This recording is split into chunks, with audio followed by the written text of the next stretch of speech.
Sufredha san wajjin turre.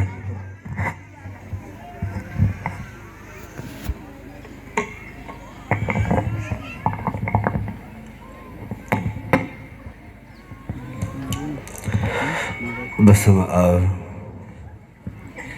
ድምፃቸው አይሰማም። በስመ አብ ወወልድ ወመንፈስ ቅዱስ አሐዱ አምላክ አሜን። መቃባ ከንልማ ከነፉረ ቁልቁሎ ዋቀየ ቶኮ ኒ አመና። በስመ አብ ድምፃቸው አይሰማም፣ ደክሟቸዋል መሰለኝ። በስመ አብ ወወልድ ወመንፈስ ቅዱስ አሐዱ አምላክ አሜን። ክቡር መምህራችን የዚህ ታላቅ ደብር የስብከተ ወንጌል ክፍል ኃላፊ፣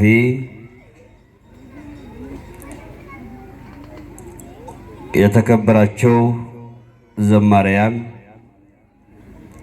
አባቶች፣ ካህናት፣ ሊቃውንተ ቤተ ክርስቲያን፣ በዚህ ቅዱስ ስፍራ የተሰበሰባችሁ ሁላችሁም በእግዚአብሔር ፍጹም ሰላም እንደምን አደራችሁ? አካም ቡልተኒ አካም የሮ ከነጌሰኒ እንደምን አደራችሁ? አሜን። እግዚአብሔር ይመስገን ብለን እንድናመሰግነው ወዶ ከያለንበት ሰብስቦ እድሜ ለንስሐ ሰጥቶ ደግሞም በዚህ በቅድስና ስፍራ ቃሉን እንድንሰማ ከእሱ ጋር እንድንታረቅ የጠራን ያገዘን ያኖረን ደግሞም የሚያኖረን የአባቶቻችን አምላክ የዘመናት ባለቤት አምላካችን እግዚአብሔር ስሙ የተመሰገነ ይሁን። ስሙ የተመሰገነ ይሁን። እንኳን አደረሳችሁ።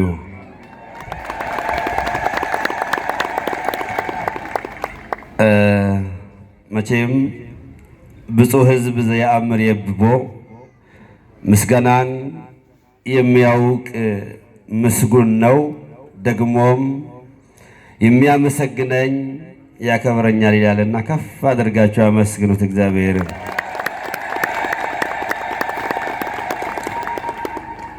እንግዲህ ዛሬ ታላቅ በዓል ነው።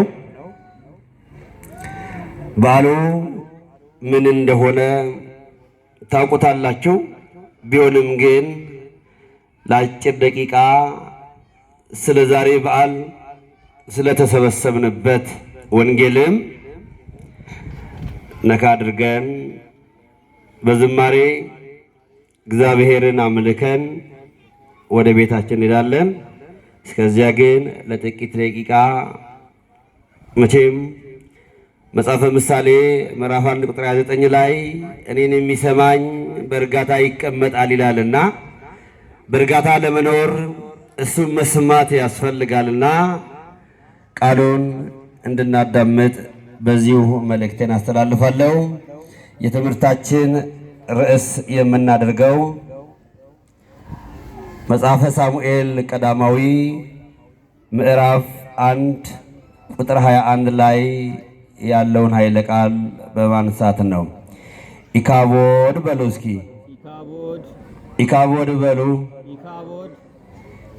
የትምህርታችን ርዕስ ነው። መተዶሬን በሩምሰ ኬኛ ኢካቦድ ከንጀዱዳ። ኢካቦድ ጀቹን ከበጅኒ ገለኒ ኦልፊኒ ፈጋቴረ ገዲሴረ ጀቹዳ። ኢካቦድ ማለት ክብር፣ ምስጋና፣ ውዳሴ፣ አገልግሎት፣ እርቅ፣ ሰላም ለቋል ማለት ነው። ይህንን የተናገረችው ከኤሊ ልጆች ባለቤት የሆነችው የፊንሃስ ሚስት የተናገረችው ቃል ነው። ቃሉንም የተናገረችው መጽሐፈ ሳሙኤል ቀዳማዊ ምዕራፍ 1 ምዕራፍ 4 5 6 እስከዚህ ያለውን ስትመለከቱ ስለ ታቦተ ጽዮን መማረክን እንገነዘባለን። መቼም ዛሬ ህዳር ጽዮን ብላችሁ ነው የመጣችሁ። ህዳር ጽዮን ለምንድነው ህዳር ጽዮን ተብሎ የሚጠራው? ለምንድነው በየዓመቱስ ህዳር 21 የሚከበረው? መቼም ሁላችሁም ያለ ምክንያት አልመጣችሁም። ምክንያት ይኖራችኋል የመጣችሁበት። ቤተ ክርስቲያናችሁ በየዓመቱ እንደ ቅዱስ ያሬድ ይትበሃል መዝሙራት አሏት። በእነዚህ መዝሙራት ተመርታ ነው ቤተ ክርስቲያን ለልጆቿ ለነፍሳቸውም ስጋቸውም የሚረባቸውንና የሚጠቅማቸውን የምታስተምራቸው ማለት ነው። ስለዚህ ዛሬ ታቦተ ጽዮን ከምርኮ የተመለሰችበት ነው። ታቦተ ጽዮን ጽዮን ማለት የመጀመሪያው የዳዊት ከተማ ነው። ዳዊት ልጁ አቤሴሎም በቅናት ተነስቶበት በአኪጦፌል ክፉ ምክር ተነስቶበት ዳዊትን ሲያሳድደው ዳዊት ሮጦ ከሞት ያመለጠበት ተራራ ነው ጽዮን። ሁለተኛ ጽዮን እስራኤላውያን ናቸው። በመዝሙር 102 ቁጥር 18 ላይ ጽዮንን ማራት ምሕረት ታገኝ ይላል። ሕዝበ እስራኤልን ይቅር በላቸው ሲል ነው። ሶስተኛ ጽዮን መንግሥተ ሰማያት ነው። ዕብራውያን መልእክት ምዕራፍ 12 ቁጥር 22 ላይ ወደ ጽዮን ከተማ ወደ ኢየሩሳሌም ቅዱሳን ወደ ተሰበሰቡበት የሁሉም ዳኛ ወደሚገኝበት የበኩራት ማህበር ያሉበት ያደርሳችሁ ቅዱሳን መላእክት የተሰበሰቡበት ይላል። ስለዚህ ጽዮን መንግሥተ ሰማይ አራተኛውና የመጨረሻው ጽዮን ድንግል ማርያም ናት። በኋላ እንመጣበታለን። እንግዲህ ይህች ሴት ክብር ከእስራኤል ለቀቀ ለምን አለች? መቼም አንድ ክብር የሚለቀው የሆነ ምክንያት ሲኖር ነውና እስራኤላውያንን አክብራ ከእግዚአብሔር ጋር ስታገናኛቸው የቆየችው የጽዮን ታቦት ስትማረክ ነው። ይህች ታቦት ኦሪት ዘጸአት ምዕራፍ 25 ቁጥር 1 ጀምራችሁ ስትመለከቱ የመገናኛ ታቦት ተብላ ስትጠራ የኖረች ናት። ሕዝቡና እግዚአብሔር ስታገናኝ የቆየች፣ ሕዝቡ ሲበድል ወደ እግዚአብሔር እንዲመለሱ ከእግዚአብሔር ምሕረትን ስትለምን የቆየች ታቦት ናት። ለ500 ዘመን ከሕዝቡ ጋር ኖረች። ከሕዝቡ ጋር ስትኖር ኢያሪኮን እነሱ ከነዓን እንዳይወርሱ አጥር የሆነባቸውን ማርና ወተት ወደምታፈሰው ምድር እንዳይገቡ የከለከላቸውን የኢያሪኮን ግንብ ያፈረሱ እችን ታቦት ይዘው ነው። መጽሐፈ ኢያሱ ምዕራፍ 3 ስትመለከቱ ደግሞ አይሻገሩም የተባለው ባሕር እስራኤላውያን ለ430 ዘመን በባርነት የኖሩ ሕዝብ ናቸው። ስለ ውሃዋን አያውቁም፣ ዋይታ አያውቁም፣ ባሪያዎች ናቸው።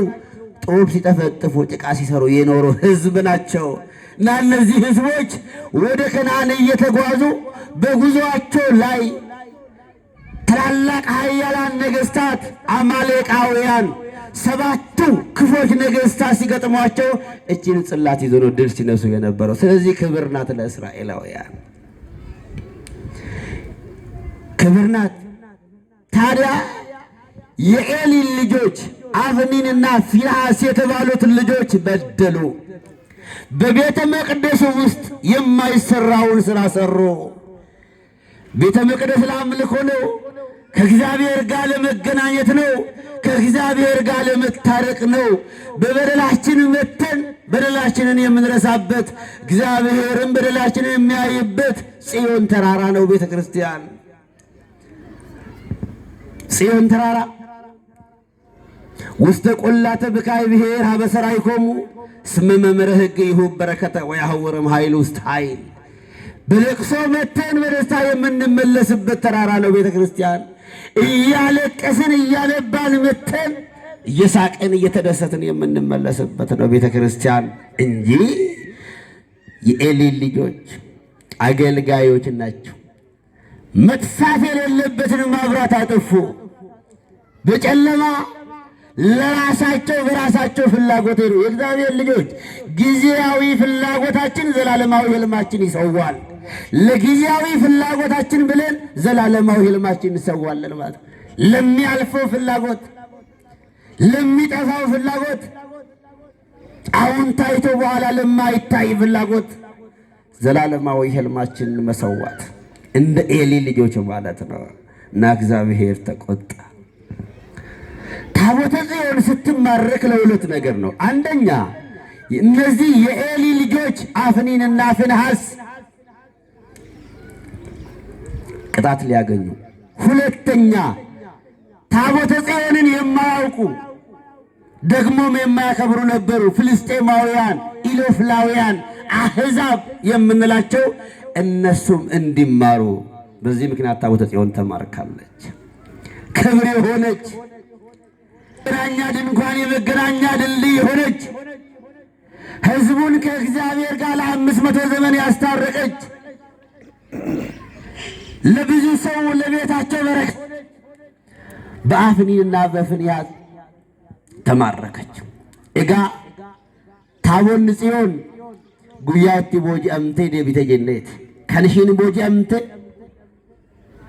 ጩቡ ኢጆሌ ኤሊ ፊንሐስ ፊ አፍኒን ከን ጀደመን ዋን ጩቡ ጀተኒፍ ለመፋ ወሪ ታቦተ ከነ ሂናመነ ወሪ ታቦተ ከነ ሂንን ቤክነ ኢሎፍሊ ወረ ጀደመኒ ዋመመን ኢጆሌ ኤዶም ጀደኒ ከዋመመን ከሂናመነ ዋቅነም ቶልቼ አመነኒ ዋቄሰተኒ ከንጅራተን ኢሳን አከ በረተኒፍ ታቦን ጽዮን ጀምቴ ቱርተ ጀቻለ የሮ ከነካ ሃቲ መና ፊንሐስ ኤርገ ታቦን ጽዮን ደምቴ ከበድኒ ገዲሰራ ኡልፍን ገዲሰራ ኡልፍን አካርገኑ ከኑታሲሰ ሺቱርተዩ ዋቀ ወጅነ ካራረኑ ከኑታሲሰ ሺቱርተዩ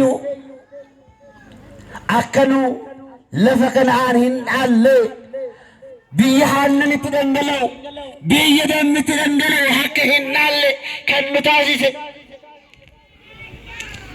ያጆሌ ዋቀዮ ከበጅኒ ኬኛ ታቦት ከበጅኒ ኬኛ ጽዮን ከበጅኒ ኬኛ ሃደ ኬኛ ከበጅኒ ኬኛ ምን አመንታ ከና ከበጅኒ ኬኛ ዋቀዮዳን እደው ተረገርኩል ሞከና ከናፊዮ መንደ መንታ ኩን ጅራን ከበጀን ቀብኑ ጀቻዳ ከበጀ ፎኒ ቀባችሁ እንደነ ገሩ ከበጀ ልቡን ይንቀባል ከበጀ ልቡ ቀባችሁ ምን ያመንታኒ በረባችሳ ዋቀዮዳን እድኝ ዋቀ ኬኛ ዶሪ ፈመት ጋፈኝ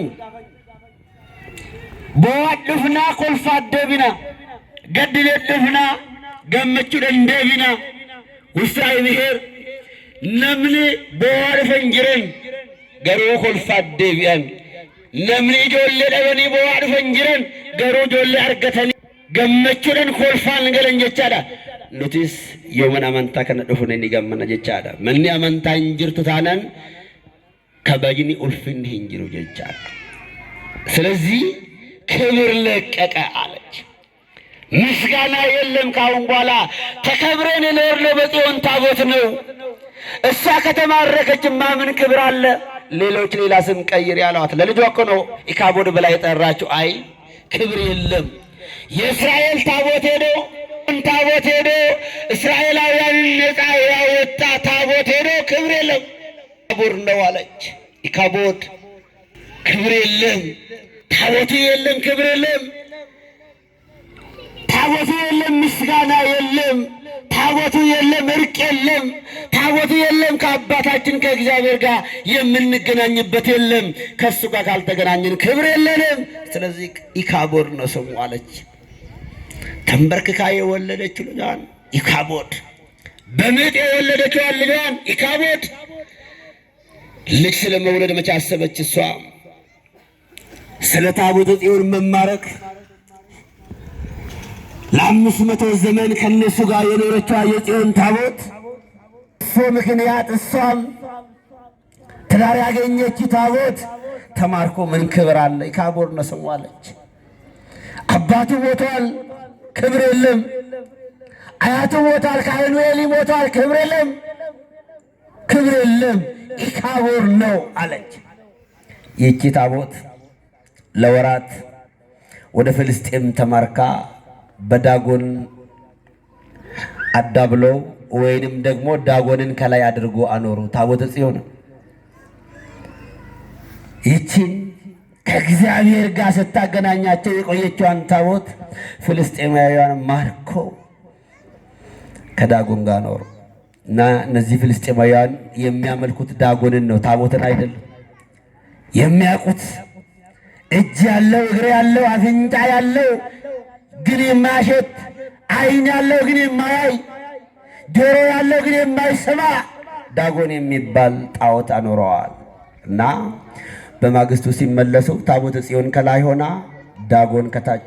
እንደዚህ ሲያደርጉ ታቦተ ጽዮን ከላይ ዳጎን ከታች። በመጨረሻም ታቦተ ጽዮን ዳጎንን ሰባበረችው። ክብር ለአምላካችን ይሁን። ሰባበረችው። እነሱ ዳጎንን ከላይ ቢያደርጉትም እሷ ከላይ ክብር ናታ። እሷ የመገናኛ ድንግል ድልድይ ናታ። እሷ የእግዚአብሔር ጣት ያረፈባት ናት። እሷ ሰላም ያለባት ናት። እሷ ዳጎንን አሸነፈችው እና ሕዝቡ ሁሉ ተጨነቀ። ፍልስጤማውያን ተጨነቁ። ኃያላንን ያሉት ማርከናል ያሉት ጭንቀት ውስጥ ገቡ እና ከዚህ ሀገር ትሂድልን አሉ። ክብር እኮ ነው። ቢያውቁ ቢያምኑባት ኖሮ ክብራቸው ነበረች። ጽዮን ክብራቸው ነበረች። እነሱም እንደ እስራኤላውያን ቢያምኑ ኖሮ ክብራቸው ነበረች እና ትሂድልን አሉና ማዘጋጀት አለባቸው። አዘጋጁ። ሄደች። ከዛ በኋላ በአቢዳራ ቤት ገባች። የአቢዳራ ቤት ለዘመናት በረከት ያልነበረው በበረከት ተትረፈረፈ። ክብር ለእግዚአብሔር ይሁን። በበረከት ተትረፈረፈ የአቢዳራ ቤት። ጽዮን ወደ አቢዳራ ተመለሰች። አሁን ከፍልስጤማውያን እጅ ወጣች። ምክንያቱም አልቻሉማ። ሕዝቡ ሁሉ በእባጭ ተመታ። በእባጭ ያድነናል ያሉት ዲያጎን ሊያድናቸው አልቻለም። እናመልከዋለን ያሉት ዲያጎን ሊያመልጣቸው ሊያስመልጣቸው አልቻለም እና በእባጭ ተመታ። ሕዝቡ ሁሉ ተመቱ። እነዛ ጦረኞች በጦር ዘምቶ ታቦተ ጽዮንን መማረክ የቻሉት አሁን ሕዝቡ ሁሉ በእባጭ ሲመታ ይችናት አሉ። ትሄድልን ከሀገራችን ትወጣልን አሉ እና ያልወለዱትን ላሞች ጠምዶ ከሀገራቸው እንድትወጣ ካደረጉ በኋላ በአቢዳራ ቤት አቢዳራ በምስጋና ተቀበላት። በምስጋና ሲቀበላት ቤቱ በበረከት ተትረፈረፈ። እግዚአብሔር ልጆች ታቦተ ጽዮንን ስታስቡ ድንግል ማርያምን ማሰብ ያስፈልጋል። ድንግል ማርያም ከአቢዳራ ቤት ወጥታ ወደ ኢየሩሳሌም ወደ እስራኤል ስትመለስ ዳዊት ንጉሥ ነው። ንጉሥ ታቦት ክብር እንደሆነች ያውቃል። የአቢዳራን ቤት እንደባረከች ሰምቷል፣ አይቷል። ደግሞ ለእስራኤላውያን ለ500 ዘመን በረከተ ሥጋ በረከተ ነፍስ ስታሰጥ የኖረች ታቦት እንደሆነች ያውቃል። ዳዊት ንግሥናዬ ለምን አለና የንግሥና ልብሱን ጥሎ ወርቁን ጥሎ ለታቦተ ጽዮን ዘመረ። በዚህ ጊዜ ሜልኮል የምትባል ሴት በመስኮት አይታ እንዴት ከፍልስጤም ለመጣች ሴት አቢዳራ ቤት ላደረች ታቦት እንዴት ይዘምራል አለችና ሳቀችበት። እግዚአብሔርም ማኅፀኗን ዘጋ ይላል። ስታመሰግኑ የሚስቅባችሁ፣ ስታመልኩ እናንተን የሚያንቋሻችሁ ራሳቸውን ነው የሚጎዱት ማለት ነው። እግዚአብሔር የሜልኮልን ማኅፀን ዘጋ። ማኅፀን ሲባል የአስተሳሰብ አንድ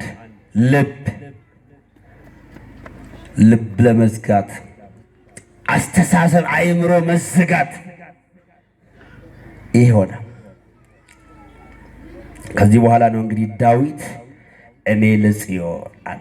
ዛሬ የምናከብረው ታቦተ ጽዮን ዳጎንን ሰባብራ ወደ እስራኤል የገባችበት ቀን ነው። አንድ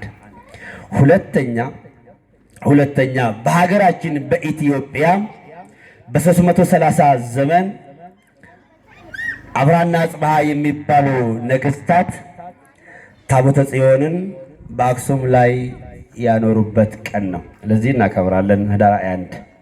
ሌላ አሁንም በዓመቱ ለጽዮን ታቦት ቤተ ክርስቲያን ታንጾ ቅዳሴ ቤቱ ለዚህ እናከብራለን ማለት ነው። የእግዚአብሔር ልጆች ጽዮን ድንግል ማርያም ናት። የመማፀኛ ከተማችን፣ የመገናኛ ድልድያችን፣ ሰዓሊ ለነ ለምኝልን ብለን ከእግዚአብሔር ጋር የታረቅንባት ደግሞ የምንታረቅባት ሕያው መሰረታችን ድልድያችን ናት ድንግል ማርያም። በዛች ታቦት የኤርትራን ባህር ተሻገሩ በጽዮን ታቦት። በዚያ ታቦት የኢያሪኮን ግንብ አፈረሱ። ያቺ ታቦት የአቢዳራን ቤት ባረከች። በድንግል ማርያም የተሻገርነው የኤርትራን ባህር አይደለም፣ የእሳትን ባህር ነው የተሻገርነው። በድንግል ማርያም የኢያሪኮን ግንብ አይደለም ያፈረስነው፣ የ5500 ዘመን ያለያየን ግንብ ነው ያፈረስነው። ክብር ለድንግል ማርያም ይሁን። በእሷ የፈረሰው የ5500 ዘመን ግንብ ነው። ስለዚህ እሷ መሰረታችን ናት። ሕያው መሰረታችን ናት። ሕያው ከእግዚአብሔር ጋር የታረቅንባት፣ ወደ መንግሥቱ የፈለስንባት መታረቂያችን ሃቲከኘ ድርቦ ማረሚን እሺናን ይትነራረምን ሃደከኘ ድርቦ ማረሚዳን ኢያሪኮ ሶሂን ተይን ከንዲገሜ ቶሎ ጩቡ በረኩመ ሸኒፍ ዲበ ሸኒፍ ኡመተ አዳን ባሴ ነማፊ ዋቅ ነማፊ ገምቶት አዳን ባሴ ከንጅራተሰን ከንዲዲ ገሜዳ ሃደከኘ ድርቦ ማረሚዳን ጀቻለ ከናፋቲ ከኘ ድርቦ ማረሚን ኤዶ አራርሰ ኬኘት ታቦል ጽዮን መና አቢዳራ ኤቢስቴ ኤበን ጉተሜራ ዳዊት ታቦተ ጽዮን የጉ ገለቴፈቱ ሜልኮል ከንጀዳምቱ ኢtti ቆፈልቴቶ ዋቀዮን ገዳሜሰ ጩፌራ ጀዳ ከናፍ ገለቴፈቹኒ በርባጭ ገለቴፈታ ዋቀዮ እግዚአብሔር ይመስገን። የእግዚአብሔር ልጆች ክብር የሚለቀው ታቦት ሳይኖር ነው። ክብር የሚለቀው ቅድስና ሳይኖር ነው። አንተሙ እቶ ታቦቱ ለመንፈስ ቅዱስ ታቦት የመጀመሪያው ሰው ነው። ሰው ታቦት ነው። የእግዚአብሔር ቃል የታተመበት ሥጋው የተቆረሰለት ደሙ የፈሰሰለት ሕያው ታቦት ነው ሰው። ቅዱስ ጳውሎስ ሰውነታችሁን ቤተ መቅደስ ነው አታርክሱት ይላል። ቤተ መቅደሳችሁን አታርክሱ፣ ራሳችሁን አታርክሱ፣ ክብር ይለቃል አለ። ክብር ይለቃል። ከእግዚአብሔር ቃል ስንለይ፣ እግዚአብሔርን ስንተው፣ ከሕጉ ፈቀቅ ስንል ክብር ይለቃል። አፍኒንና ፊንሐስ ክብሩን ያጡት ከሕጉ ሲወጡ ነው። በቤተ መቅደሱ ውስጥ ለአምልኮ የተፈቀደውን ቤተ መቅደስ እነሱ ለራሳቸው ፍላጎት ሲያደርጉ ክብር ለቀቀ። ክብር ከሌለ ሕይወት የለም። እነሱም ሞቱ፣ ተቀሰፉ። አባታቸው ካህኑ ኤሊ ያረጀ ሽማግሌ በእነሱ ምክንያት እሱም ተቀሰፈ። ልጆቹን ሃይ ማለት ነበረበት። ልጆቹ ሲያጠፉ፣ ልጆቹ ሲበድሉ ካህኑ በቤተ መቅደስ ውስጥ በደል ሲፈጸም ለልጆቹ አደላ። ለልጆቹ በማድላት እሱም ተቀሰፈ፣ ሞተ። ከወንበር ላይ ወድቆ የፊንሐስና የአፍኒስ መሞት ሲሰማ እሱም ደንግጦ ወድቆ ሞተ። ክብር የለማ። ክብር ከሌለ ሞት ነው።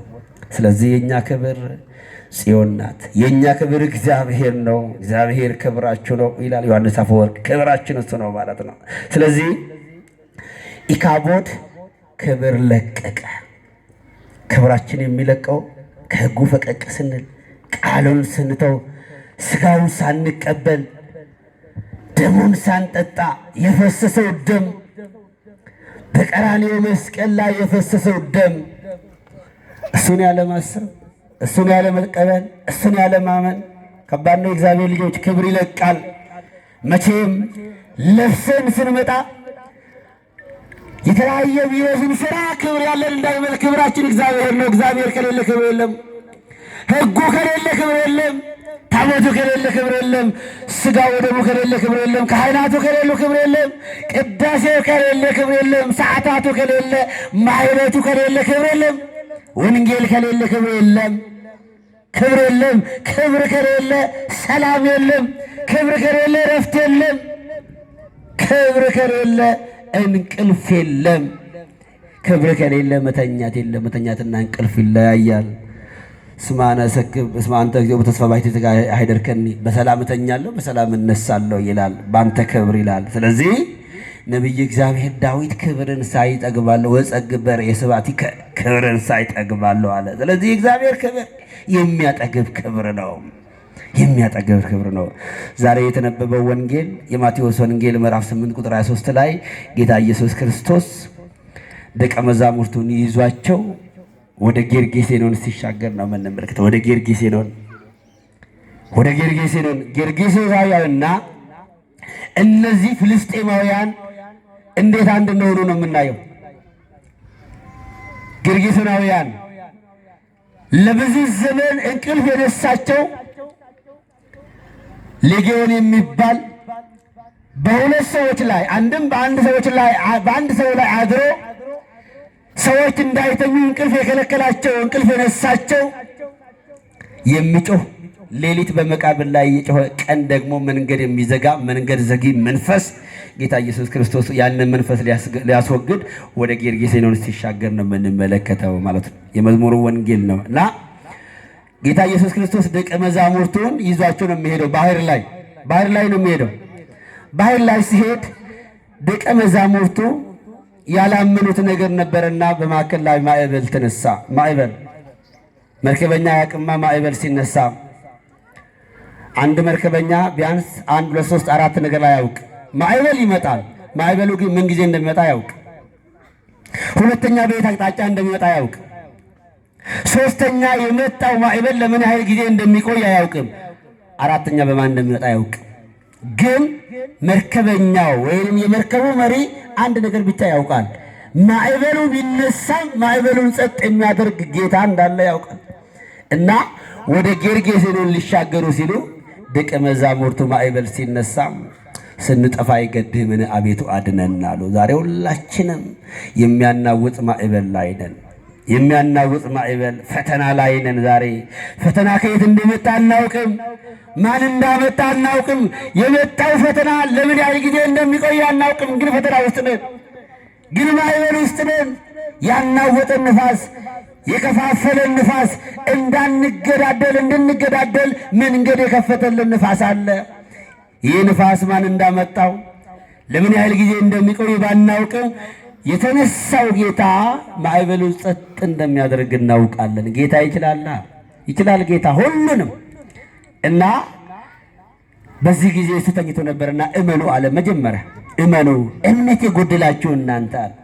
ከዛ ማዕበሉን የተነሳው ማዕበል ጸጥ አረገና መንውቱ ዝንቱ ዘይትእዘዙ ሎቱ፣ ይሄ አሉ ባህርና ነፋሳት የሚታዘዙለት ማን ነው አሉ። ለካ አያውቁትም። አብረው እየኖሩ እየፈወሰ ሽባ እየተረተረ ጎባጣ እያቀና እውር እያበራ እያዩ ማን ነው አሉ። የማዕበል ጌታ እንደሆኑ ለካ አልተረዱትም ነበር። እሱ የሁሉ ጌታ ነው።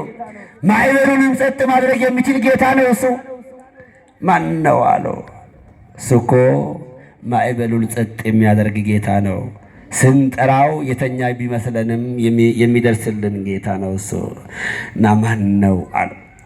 እሱ የሁሉ ጌታ እንደሆነ ካስረዳቸው በኋላ ወደ ጌርጌሴኖን ከተማ ደረሱ። የእሱ ዓላማ ወደ ጌርጌሴኖን መሄዱ ለብዙ ጊዜ በእግር ተጉዞ ሰዎች የማይደርሱበት ደርሰው ሌሊት ሰዎች እንዳይተኙ የከለከላቸው መንፈስ ነበረ። ያ መንፈስ መንገድ የሚዘጋ መንፈስ ነው። መንገድ ዘጊ መንፈስ ነው። ሰዎች እንዳይወጡ እንዳይገቡ የከለከለ መንፈስ ተማሪ እንዳይማር መንገድ የዘጋ መንፈስ፣ ገበሬ እንዳያርስ መንገድ የዘጋ መንፈስ፣ ነጋዴ ነግዶ እንዳይገባ እንዳይወጣ መንገድ የዘጋ መንፈስ፣ ያን መንፈስ ሊያስወግድላቸው ነው ወደ ጌርጌሴኖን የሄደው እና እንደሄደ ለብዙ ጊዜ አልተቻለም እኮ። ዘመዶቹ ሁሉ በሰው ላይ አድሮ ነው መንፈሱ እና ዘመዶቹ ሁሉ ትተውታል። ይታሰራል፣ ሰንሰለቱ አይችለውም፣ ይበጣጥሰዋል፣ ይታሰራል፣ ድንጋይ ይወረውራል፣ መንገድ ይዘጋል። በድንጋይ መንገድ ዘጊ መንፈስ ማለት ነው እና መንገድ ይዘጋል። ስንት መንገድ ተዘግቶብናል ዛሬ። የህይወት መንገድ፣ የሥራ መንገድ፣ የእውቀት መንገድ፣ ያለማመን መንገድ ተዘግቶብናል። ጌታ ሲመጣ ሁሉንም ያስወግድልናል። እሱ ያስወግድልን፣ እሱ ያስወግድልን ሁሉንም። እግዚአብሔር ልጆች እሱ ሁሉንም ይችላልና ያንን ሰዎች አልቻሉትም። የጣሉትን ቤተሰቦቹ ቆጥለውታል። በሰንሰለት ቢታሰር ሰንሰለቱ አልቻለውም፣ ጣሉት። ሌሊት ይጮሃል። ደግሞ የሚያድረው መቃብር ላይ እኮ ነው። የመቃብሩ ነው የሚጮኸው። በቆሸሸ ቦታ በበሰበሰ ቦታ ተገኝቶ ግን ይጮሃል። እዛ አካባቢ የሚኖሩ ሰዎች እንቅልፍ የላቸውም፣ ይጮሃላ እና ጌታ ይህንን ችግራቸውን ተመልክቶ ነው ወደ ጌርጌሴኖን የሄደው። ከፈወሰ በኋላ ይህንን ሁሉ ለብዙ ጊዜ የጮኸውን መንፈስ ካስወገደ በኋላ ጌርጌሶናውያን ይውጣልን ከሀገራችን ይሄድልን አሉት። ልክ ኢሎፍላውያን ታቦተ ጽዮን ትውጣልን ትሄድልን እንዳሉ እነዚህ ጌርጌሶናውያንን ከሀገራችን ትውጣልን ይውጣልን አሉ። ለብዙ ጊዜ ያስቸገራቸውን እንዳይወጡ እንዳይገቡ የከለከላቸውን መንፈስ ያስወገደላቸው ጌታ ይውጣልን ይሄድልን። ይህ እኮ ውለታ መርሳት ነው፣ ውለታ መርሳት ነው። መጽሐፈ መክብብ ምዕራፍ 9 ቁጥር 12 ላይ ያንን ሰው ለምን ረሳችሁት? ያንን ሁሉ ውለታ ያደረገላችሁን አለ ጠቢቡ ሰለሞን። ያሉ ውለታ ሀገር ስትናወጥ ሀገር ወደ ሰላም እንዲመጣ ያደረገው 6000 ሰራዊትን በራሱ ብቻ በጥበቡ ያስወገደላችሁን ለምን ረሳችሁት? ውለታ አትርሱ አለ። ውለታ መርሳት በደል ነው፣ ኃጢአት ነው እና ይውጣልን አለው ማለት ነው። እሱ ሲወጣ ዮሐንስ አፈወርቅ የማቴዎስ ወንጌል ምዕራፍ 8 ቁጥር 23 ጀምሮ ሲተረጎም እሱ ሲወጣ ከጌርጌሶናውያን ሲለይ የመጣላቸው ክብር ሄደ ይላል። እንደገና ሌላ መንፈስ ተነሳ፣ የሚያበጣብጥ የሚለያይ መንፈስ ተነሳ። እሱ ከሌለ ክብር የለማ፣ ጌታ ከሌለ ክብር የለም። እሱ ሲኖር እኮ ነው ክብር፣ እሱ ሲኖር እኮ ነው ክብር።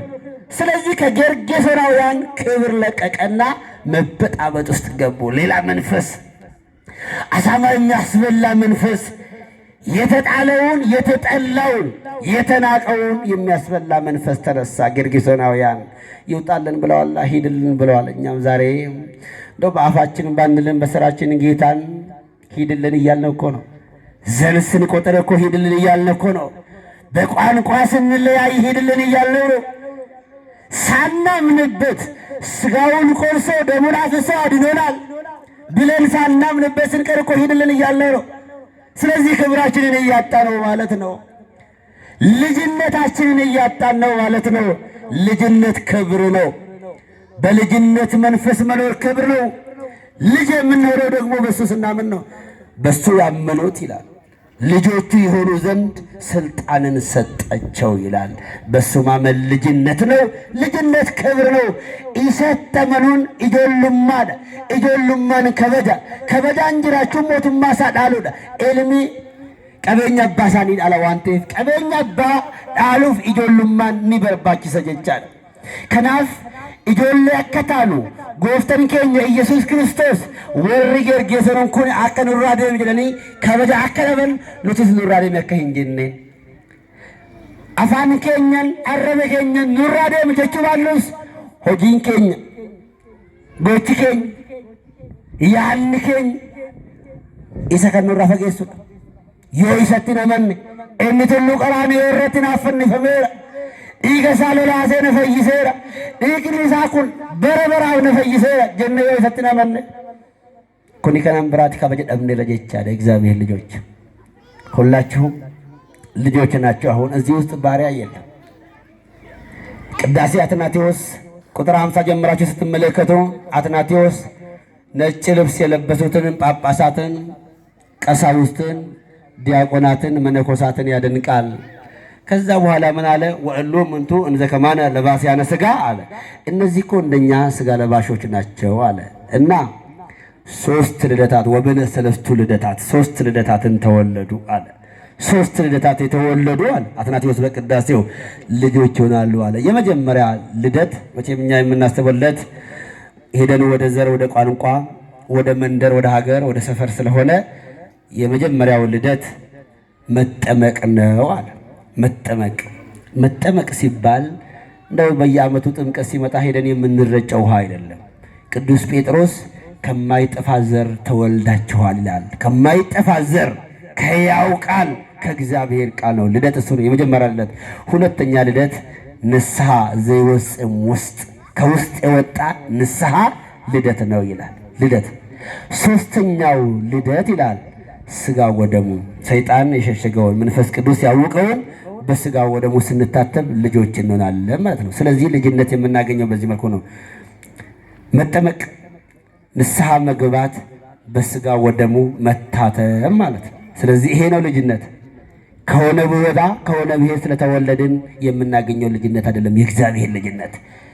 አሁን አባቶቻችን የወለዱን አባቶቻችን ያልፋሉ፣ እኛም እናልፋለን። የዘላለማዊ አባት አባትነቱ የማይለወጥ አባትነቱ የማይሻር ዘላለማዊ ጌታ እግዚአብሔር ብቻ ነው። ሌላ አባታችሁ አንድ ነው አለ። ስንት ነው አባታችን? እዚህ ግቢ ውስጥ ያላችሁ ስንት ነው አባታችን? አላመናችሁም? ስንት ነው አባታችን? አባንኬኝ ሜቃ እነጋሙ ሜቃ አባንኬኝ ከናፍ ወልቆቆዱን በርባችሁ ተጨጭቻለ ንጆሌ ተኩ እኛ አንድ ነን ማለት አንድ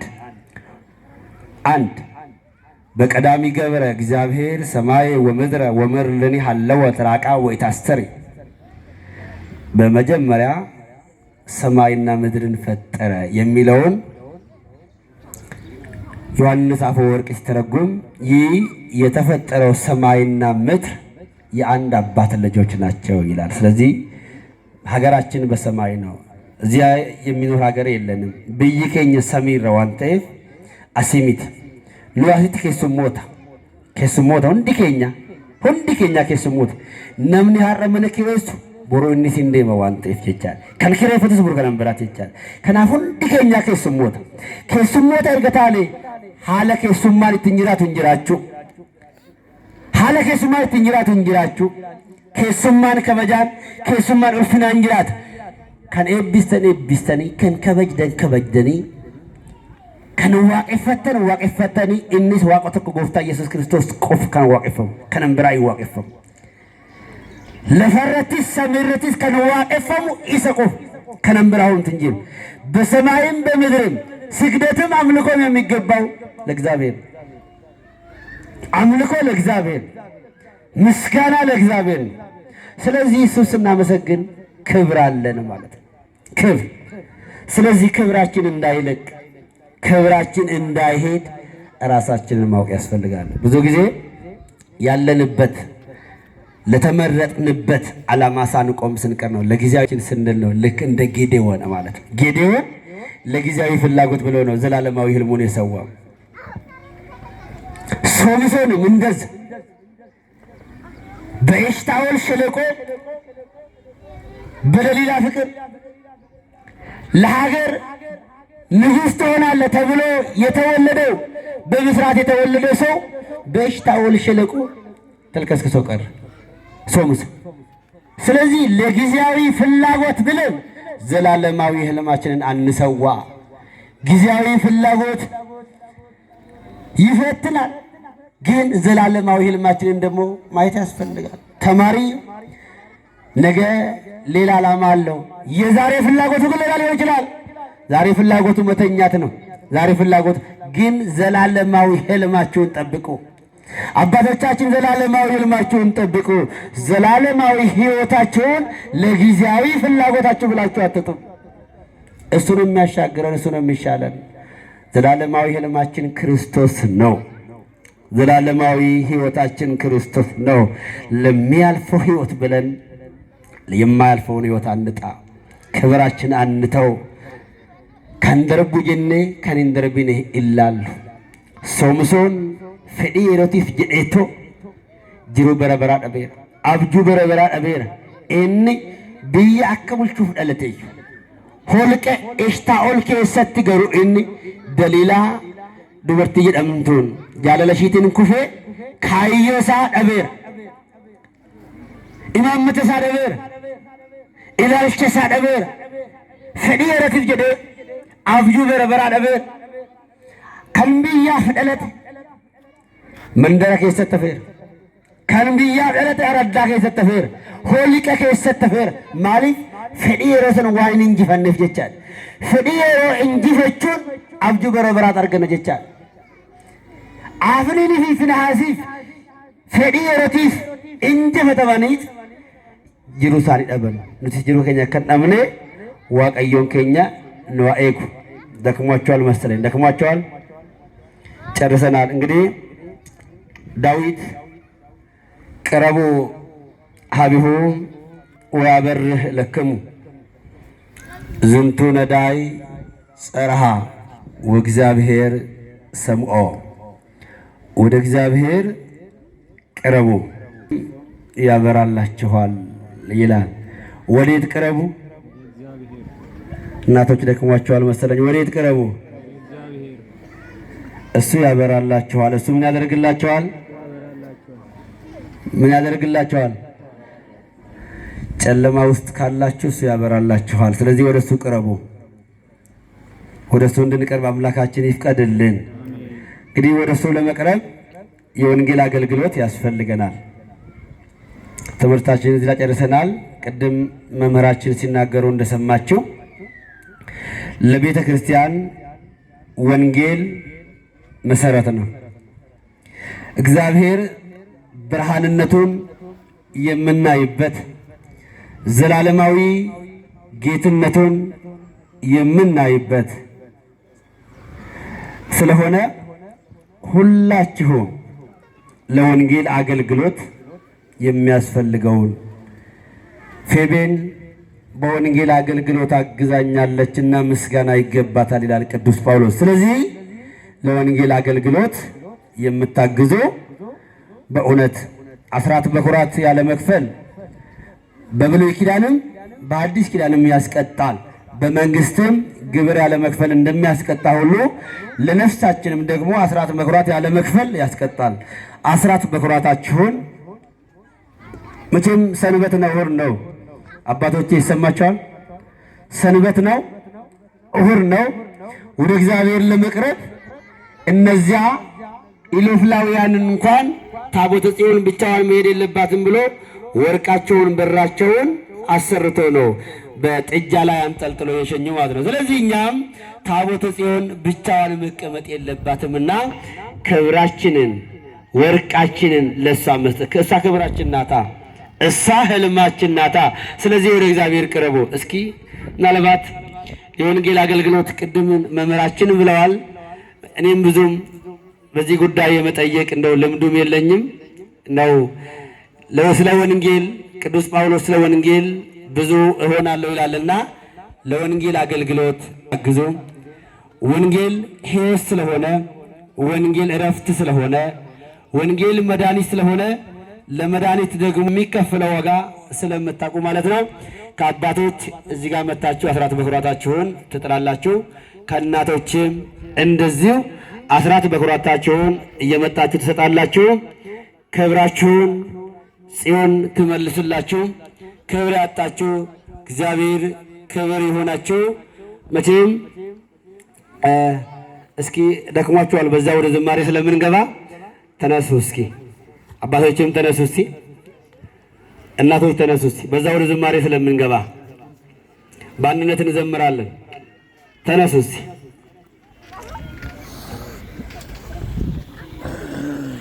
የተቀመጣችሁ ተመችቷችኋል መሰለኝ። ስትወነት ፈቃት ካሜ አጭወራን ገለተ ይፈና ዋቀዮ መታዘዝ በረከት ነውና መታዘዝ መስዋዕት ነውና ስለ ወንጌል ሁላችሁ መታችሁ እየተሳለማችሁ ሁላ ተሳለሙ። በቃ ኑና እየተሳለማችሁ መሳለም ብቻ ወጣቶች ወሪ ቀይሮ ኮተት የተሳለማ ወንጌለፍ ጅራዳ እየተሳለማችሁ መሳለም ብቻ። መቼም ልሰጡ አስባችሁ የሌላቸውን ደግሞ እግዚአብሔር ይሰጣቸዋልና ያላችሁ ለወንጌል መቼም ብዙ ነገር ይኮናል። ለወንጌል የማይኮን ነገር የለም። ባይራል ጨለማ ውስጥ ይኬዳል ለወንጌል ማለት ነውና በጨለማ ውስጥ ሄዳችሁ የመጣችሁ ስለ ወንጌል ነውና የወንጌሉ ጌታ እግዚአብሔር ይክፈላችሁ። እየመጣችሁ ስለ ወንጌል ሁሉንም ታደርጋላችሁ። ወንጌል ረፍት ስለሆነ ማለት ነው። ወንጌል እየመጣችሁ ተሳለሙ እናቶች፣ እየመጣችሁ ተሳለሙ፣ እየመጣችሁ ተሳለሙ እናቶች። እሺ እግዚአብሔር ይስጥልን። ኮተት የተሳለማ እየተሳለማችሁ ከኋላ ምናልባት ልሰጡ አስባችሁ ያጣችሁ የዛሬ ዓመት ኪሳችሁ ሞልቶ እንድሰጡ እግዚአብሔር ይርዳችሁ። እዚህ ቦታ መጣችሁ የሰጣችሁም ያልሰጣችሁ ከዚህ ስትገቡ እሾህ አይውጋችሁ፣ እንቅፋት አይምታችሁ። ከዚህ ስትገቡ የጎደለው ሞልቶ ይጠብቃችሁ፣ የጠመመው ቀንቶ ይጠብቃችሁ፣ የታመመው ድኖ ይጠብቃችሁ። ከዚህ ስትመለሱ ያዘናችሁ ተደስታችሁ ተመለሱ። ከዚህ ስትመጡ ከዚህ ስትገቡ እያለቀሳችሁ የመጣችሁ እየተደሰታችሁ እንድትገቡ አምላካችን እግዚአብሔር ይርዳችሁ። እግዚአብሔር አምላካችን ነው። እግዚአብሔር መጠጊያችን ነው። እግዚአብሔር ፈዋሻችን ነው። እግዚአብሔር ያግዘናል። እግዚአብሔር ይረዳናል። እሱ ስለሚረዳን እሱ ስለሚያግዘን ማለት ነውና ለሚያግዘን አምላክ ላበረታን አምላክ ስሙ የተመሰገነ ይሁን። አስራት በኩራት እናታችን መቶ አስራት በኩራት እግዚአብሔር ይስጣችሁ። እግዚአብሔር ይመስገን። እግዚአብሔር ይስጣችሁ። ሕፃናቶች እግዚአብሔር ያሳድጋችሁ። እግዚአብሔር ያሳድጋችሁ። በእውነት እግዚአብሔር ያሳድጋችሁ። እውነት መቶ እግዚአብሔር ያሳድጋችሁ። እግዚአብሔር ይስጣችሁ። ወደ እግዚአብሔር ቅረቡ፣ እሱ ያበራላችኋል። እግዚአብሔር ያብራላችሁ። እሱ የሚያበራ አምላክ ነውና እሱ ያብራላችሁ። እግዚአብሔር ብርሃን ነው፣ ስዕለት ነው። መቼም ቤተክርስቲያን